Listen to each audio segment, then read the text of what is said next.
What is up, you guys? Welcome back to my channel. Today's video is going to be a casual sit-down Q&A. I posted on my Instagram story asking for you guys to DM me questions. If you don't follow me on Instagram, it's just Claudia Sulewski, my first and last name. A little self-plug. I also have a very exciting announcement that I will mention after the first question, because of course I chose one that will very easily tie into it. The first question is, what motivates you when you have down days? Days where you just don't know what you are chasing, what life is about, and you kind of see only the negative side. What mentally helps you? Like, I know talking to friends or working out seem to be the recipe, but I'd like to know what thought process you are going through. You're definitely right. Talking to friends, working out are two huge things that you can do. So I would include those in my answer, but also for other alternatives that I have found that work for me, because I love talking about this stuff online, but that doesn't mean that I am like this every single day. That is just a big fat lie. Writing and meditating, these are kind of bigger ones that I will do when I'm feeling not only in like a momentary funk or just having a bad day, but if I'm in a bad kind of rut in general with how I'm feeling, like where I'm going, what I'm doing with my life, all that stuff, meditating and writing literally always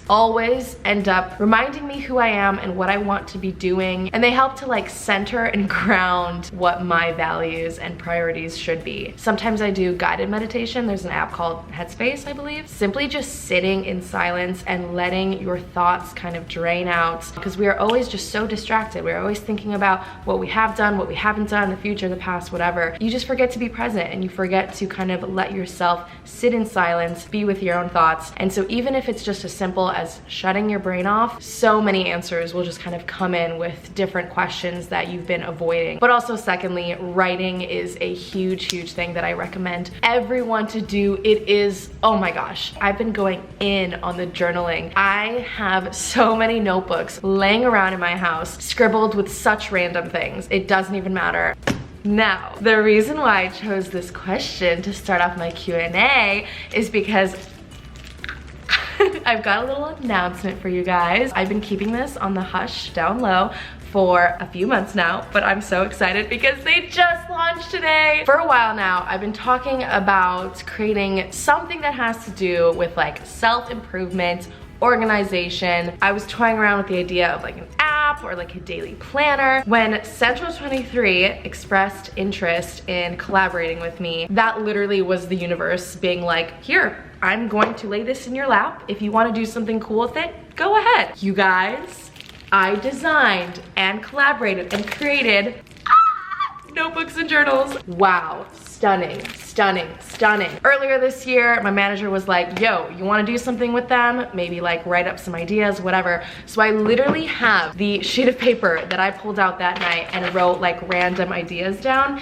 And so these ideas became tangible objects. The reason why I wanna share this is just to show you guys like how involved I wanted to be with this. I just got like super picky about what color like this font would be and what color this background should be and like the size of that or whatever. And so I had so much fun making all of these, and I kind of want to go through all of them individually just to talk about like the vibe of them and how I would use all of these, because they kind of all have like a different purpose. For starters, they're all sealed and have a little band that says Central 23, Claudia Sulewski. Two of them are notebooks and one of them is a journal, and you'll see like the difference between them. Oh, this one is so beautiful. It is a drawing of a booty, and then there's a little heart patch on the pocket, and it says, here to save my future ass. Also, if you guys recognize the nude background, I definitely was inspired by like my phone case that I did with Wildflower case earlier this year. I don't know, I'm really obsessed with nude. Like, I'm literally wearing a nude shirt right now too. Anyways, I knew that I wanted one of them to kind of look more neutral. So this would be a great notebook for different goals that you want to set for yourself, or different like plans, to-do lists, anything that has to do with school, work, whatever. So it's kind of saying like, I am here writing in this notebook to save my future ass. I like that it's thinner and smaller, because when you're carrying notebooks around, if it's too thick, I know personally that I never end up finishing them by the time they're just kind of like overused and overworn and stuff. They're easy to travel with, they're easy to throw into any sort of backpack or purse, whatever, and it's like a reasonable size. You know what I mean? Like this I would actually finish, but when I get like too thick of notebooks, I'm like, I'm carrying around a novel and I'm only gonna fill half of it. And yeah, that is this one. I will link all of these individually as well as just like the homepage. Okay, so this one, very fun. If you guys notice, the cartoon drawing of this gal word vomiting slightly resembles me, like just a little bit, but not too much, because I don't want someone to like look at this and be like, oh, that's Claudia's face slapped on a notebook. Like it kind of just looks like any normal cartoon drawing of a gal, you know what I mean? But like, I'm kind of wearing the same hairstyle right now. That's funny. Anyways, okay, so the thought behind this one was kind of like a play on the words word vomit, when you just have so many things to like spill out of your mouth. This would be an awesome journal for like any memories that you want to just spill out, or any random ideas or thoughts or emotions, just having a place to like literally write anything. So this one is a little thicker. This would be like a nice kind of like bedside table. I have something on my mind that I just want to write down. Let's scribble it in there. And also what's fun about this one is that on each page you also have a section to doodle, and then also there's like a date at the top. It's thicker, it's got a little more to it. Lastly, we've got this yellow one, which, oh my god, you guys, I don't know which one's my favorite because I always change my mind. I knew I wanted to have one that had to do with like manifesting and law of attraction, stuff like that, because you guys know how much I love getting into that and talking about it. Very, very on brand. Oh my god, also I'm matching nails with this. I literally did not plan this at all. Wait, I'm matching all three. Wow, that truly shows that these are me in notebooks. That's so funny. This is the last one, and you've just got a hand with red lipstick, and then along the bottom of the hand, you've got the words manifesting the following. The way I described this one on like my Instagrams I wrote is for those that are not afraid to ask for what they want. Like anything that you just want to attract in your life, you know? It's kind of cute. Those are the three. I feel like I've been talking about them for so long. Every single one of these are 10 pounds on the website, which ends up being like a little over $12. So very, very affordable. We love that. We love a steal. Enough talking about that. I'll have it linked in the down bar. I'm just so excited. I wanted something that was cute, stylish, personalized, but also has to do with self-improvement and self-expression. We love that. How did you and Rebecca meet? Oh my gosh, my sweet, sweet Rebecca. I don't know what year we met. No, I do. 2013. Rebecca and I initially met because we were hooking up with the same guy. So it was this weird thing where he was awkward, and then we both realized like, oh wait, no, we're both super cool. Let's be friends. So we would like video chat, and so there was a different guy that I had a crush on and she was friends with, and so she would text with him and also video chat me at the same time, so she like became my wing woman. Listen, from day one, we've just had each other's backs.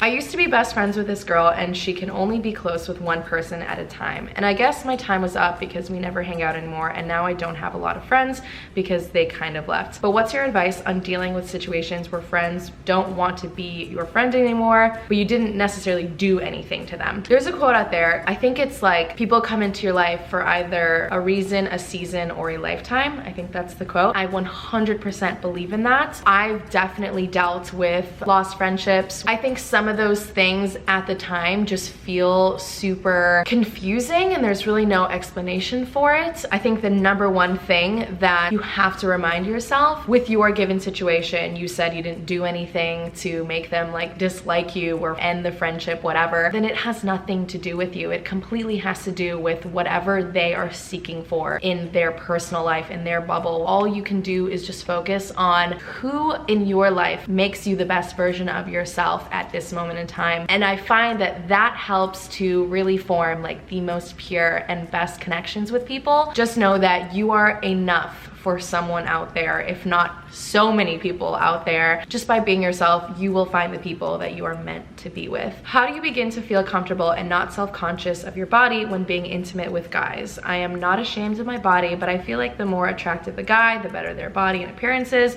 the more they expect me to mirror their image of perfect. I guess what I'm trying to ask is, do you have any tips on loving your body and showing others that you're intimate with what you're proud of? This is an amazing question, because this is definitely a conversation that I have with my friends a bunch. When it comes down to being intimate with another human being, I mean, that is like the most vulnerable you can ever be in your entire life. You are straight up being like, hi, this is me, this is my body, what's up, let's do fun things with each other's bodies. You should never ever feel like you need to change the way you look for someone else, especially someone that you are letting yourself open up to on that intimate of a level. I think when it comes to relationships and hooking up and doing all of that, when you find the right person that has interest in you and clearly respects you and love you for who you are, the last thing they're gonna think about while hooking up with you is like, oh man, she's got a roll on her hip and I didn't realize she had a roll, or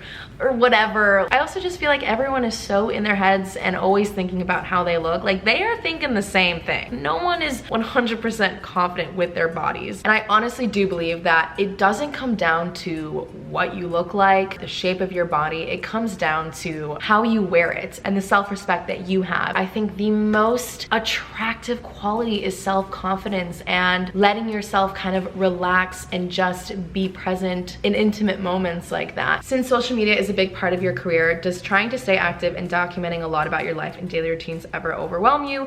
If so, how do you detox or take a break from social media when you do feel a bit of stress? I think it's just finding that balance, because I'm constantly working on my phone for sure, but I definitely try to remind myself every day, like, hey, you don't need to be on this right now. It's not the end of the world if you don't like one of your best friend's posts the second they post it. Like, just do a quick check before bed, whatever you need to do on social media. Just a quick fact that I heard on Dex Shepard's podcast this morning: if you're spending 2 hours on your phone on social media every single day, which is not the craziest concept, like cumulatively 2 hours, you know, 20 minutes here, 30 minutes there, whatever, in the span of 1 year, 2 hours a day, that's a month of your life sitting scrolling on your phone. That just blows my mind. And so do what you gotta do, but don't let yourself kind of aimlessly and mindlessly scroll through things that really just kind of get thrown into like the junk of your brain. How do you deal with being single? Do you get lonely? Are you ever looking to find someone / worried you might not?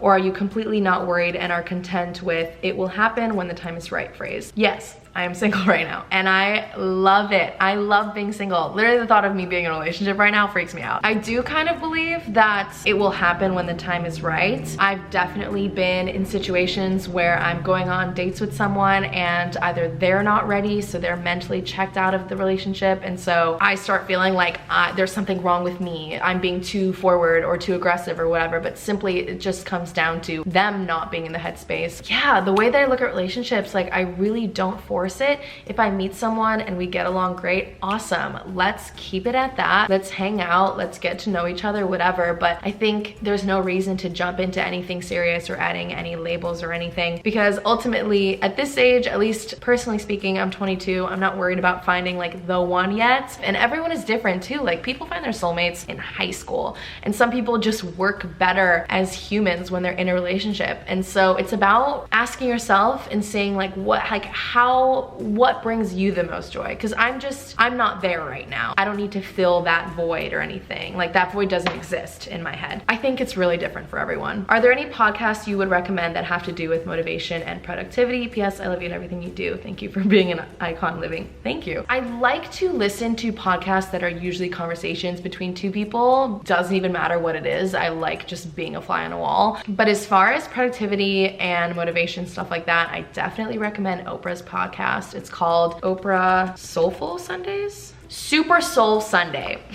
on Spotify. I will just scroll through and randomly select a title that intrigues me, and it's super great. So yeah, I really like Oprah. What's a book you've been reading lately that you recommend? Okay, I'm sure a lot of you guys have watched the movie. If you haven't, you need to see it.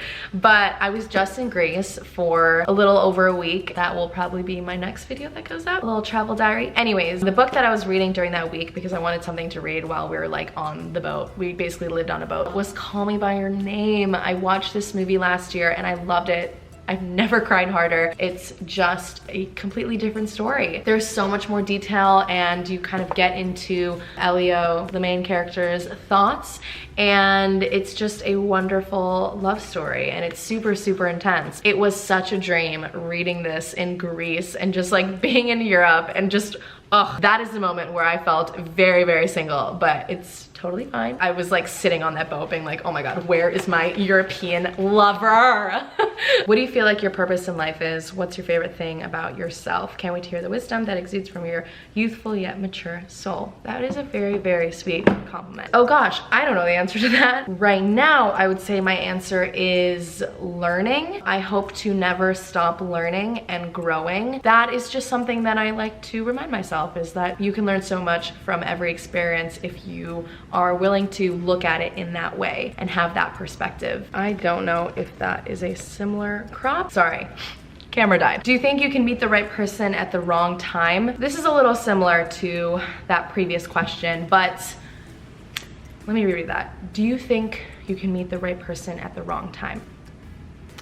No. Let's say you meet the person you end up marrying at the age of 20 and something wrong happens, whatever, and you kind of regroup and meet 10 years later, and then you guys get married. I still think that time you guys first met, when something got fucked up, that happened for a reason. That happened at the right time. Do you get what I'm saying? Like that's one example to view that. I also definitely don't believe in there being one person that is meant for you, like one soulmate. I think a soul can have many soulmates, because that all stretches to so many different relationships, best friends, family members, lovers, partners, whatever. But when it comes to a romantic relationship, I feel like that has to do with who is willing to compromise and make sacrifices and learn and grow with you. Because two individual humans living their lives together for 50 years, 20 years, whatever, that is such a crazy concept to me, because you're two completely different people. And like, I feel like in order for that to work and for it to be healthy, being on such an understanding level of like, we need to do this all together, we need to learn and grow together, I feel like that is what determines someone that you're gonna spend the majority or rest of your life with. How is this even relating to the question? I just feel like you meet everyone for a reason, and you meet them at the time that you should. I've definitely met people where I feel like, oh my God, they were the one, but we met at the wrong time, and so that sucks. I feel like with infatuation and crushes, when you meet someone and don't really know them yet, we all just put them on like such a high pedestal, and you're like, oh my God, they're the ones for me. When ultimately there's just so much that you don't know about them and you haven't uncovered. I guess to wrap that up, no stress, baby girl. You're gonna meet who you need to meet when you're gonna meet them. That's what I believe. I don't know. That's why I'm okay with being single. I'm fine. I swear. This one's a really good question. How do you keep yourself motivated and passionate around friends that you appreciate, but they lack that same drive that you have? Know your limits, know your boundaries, know your priorities. If you are in a place of life where your career is number one or your grades are number one, whatever, know your limits. You just gotta know where you stand. For example, I'm in a phase right now where I am being so social. I love being around my friends. I have very many different friend groups, so it gets a little overwhelming sometimes. Giving myself a to-do list of like, these are the things I need to get done, and once I get them done, I'm off the hook. I can hang out with who I wanna hang out with, whatever. Or recognizing, no, I need to wake up early tomorrow because I know that I wanna work out so I can have a better day tomorrow. So it's kind of just keeping that stuff in check first, because it's super easy to give in and be like, oh, yes, I will go out with you guys. Just knowing whatever is gonna make you the most proud and content when you hit your head on that pillow and you think to yourself, I had a good day today. I squeezed it dry and I couldn't have lived it better. And I will go to bed thinking like that on the days where I do no work whatsoever and I drive out and have a trip with my friends, or the days where I am non-stop working. So it ultimately just depends on like whatever you need to do that day. I did screenshot more questions, but I feel like this video is just getting too long. If you guys enjoyed it, be sure to subscribe, hit that bell notification so that you can join the family. And also, I love doing sit down Q&As like this. Let me know if you want more of them. Please let me know what you guys think of my journal notebooks. I'm so excited about them, and I've been so eager to share them with you. I am just really stoked and proud. So I love you guys. I will see you for a new video when I post a new one. And yeah, bye.